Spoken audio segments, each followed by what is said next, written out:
Assalamualaikum warahmatullahi taala wabarakatuh. Hari ini kita akan kembali belajar sejarah kebudayaan Islam dengan tema perkembangan Islam pada masa Daulah Bani Umayyah di Damaskus. Sebelumnya kita akan membahas terlebih dahulu peta konsep dari materi yang akan saya sampaikan.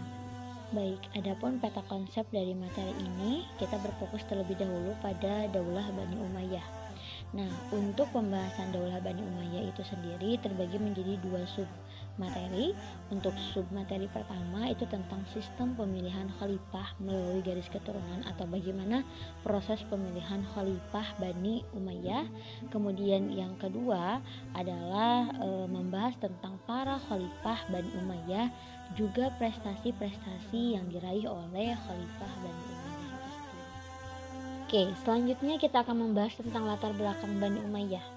Bani Umayyah atau Kekhalifahan Umayyah adalah khalifahan Islam pertama setelah masa Khulafaur Rasyidin, di mana Bani Umayyah ini diambil dari kata Umayyah bin Abdus Syams yang merupakan nama dari kakek buyut khalifah pertama Bani Umayyah, yaitu Muawiyah bin Abu Sufyan atau juga dikenal dengan Muawiyah I. Muawiyah I ini merupakan tokoh, seorang politikus dan administrator yang cakap dan mudah bergaul.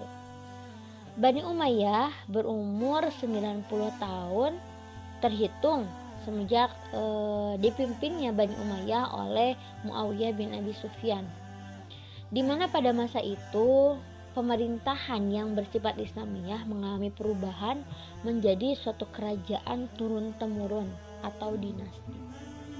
Suksesi kepemimpinan secara turun-temurun ini dimulai ketika Muawiyah bin Abi Sufyan mewajibkan seluruh rakyatnya untuk menyatakan setia terhadap anaknya, yaitu Yazid bin Muawiyah.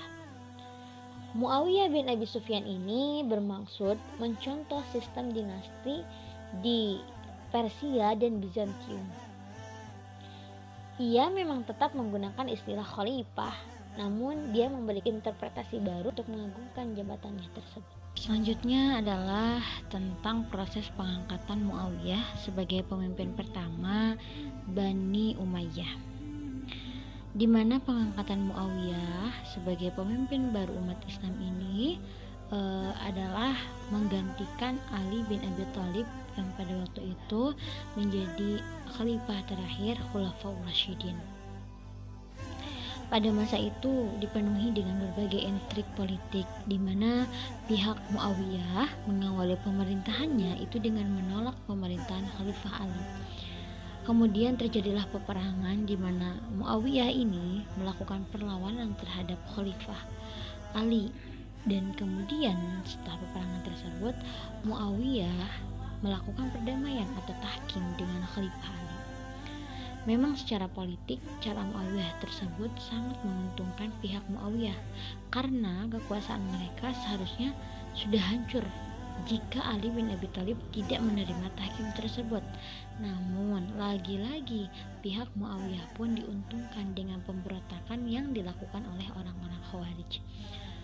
Bahkan orang-orang Khawarij ini berhasil membunuh Khalifah Ali radhiyallahu anhu.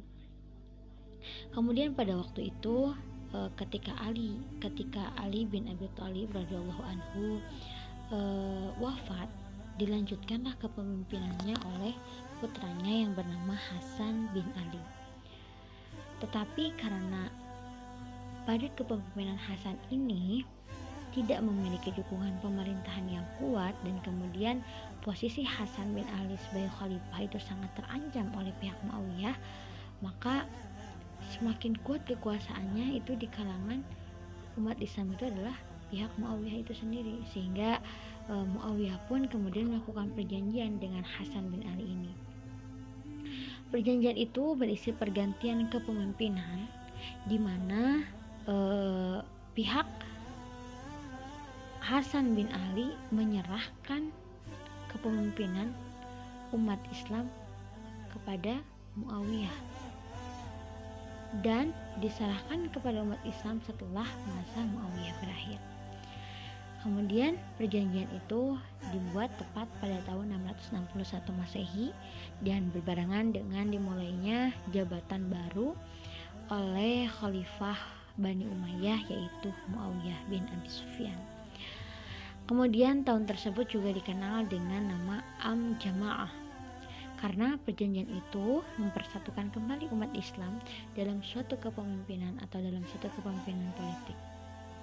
Kemudian Muawiyah mengganti sistem khalifah itu menjadi kerajaan, di mana pada masa awal pemerintahan Muawiyah, umat Islam telah mengenal peradaban Persia dan Bizantium, sehingga beliau, Muawiyah, berencana mengadopsi cara kepemimpinan Persia dan Bizantium ini, yaitu sistem kerajaan atau monarki. Tetapi gelar pemimpinnya tidak disebut sebagai raja, di mana Muawiyah tetap menggunakan gelar khalifah dengan beberapa perubahan makna di dalamnya.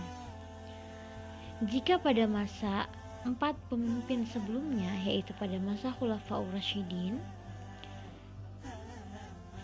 itu adalah Khalifah Ar-Rasul Sallallahu Alaihi Wasallam atau Khalifat Al-Rasul, khalifah yang dimaksud tersebut, atau pengganti Rasul sebagai pemimpin rakyat.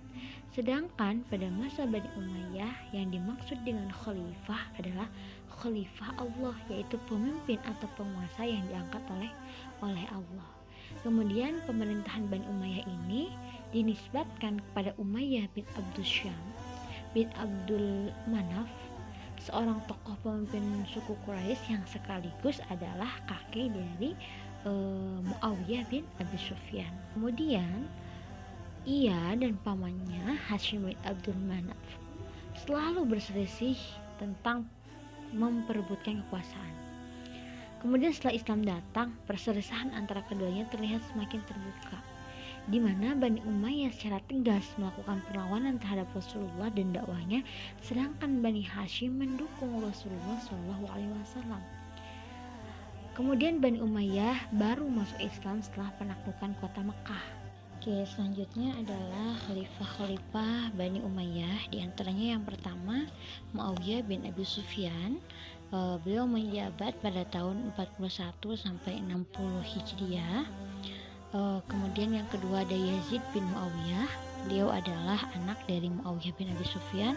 Selanjutnya ada Muawiyah II, kemudian Marwan bin Hakam, Abdul Malik bin Marwan. Selanjutnya ada Al-Walid bin Abdul Malik, kemudian Sulaiman bin Abdul Malik, kemudian Umar bin Abdul Aziz, kemudian Yazid ibnu Abdul Malik. Selanjutnya ada Hisham bin Abdul Malik, dan kemudian Al-Walid bin Yazid, dan selanjutnya Yazid bin Walid, kemudian Ibrahim bin Walid, dan terakhir adalah Marwan bin Muhammad. Mungkin itu saja pembahasan tentang proses pemilihan khalifah Bani Umayyah secara turun-temurun dan beberapa pengenalan khalifah-khalifah Bani Umayyah yang insya Allah akan kita bahas lebih dalam di pertemuan selanjutnya. Untuk pertemuan hari ini dicukupkan sekian. Semoga apa yang saya sampaikan memberikan manfaat untuk kita semua dan menjadi amal kebaikan untuk kita semua juga. Tetap jaga kesehatan dan semoga selalu dalam lindungan Allah Subhanahu wa taala. Sekian dari saya, kurang dan lebihnya mohon dimaafkan. Wallahu muwaffiq ila aqwamit thoriq. Wassalamualaikum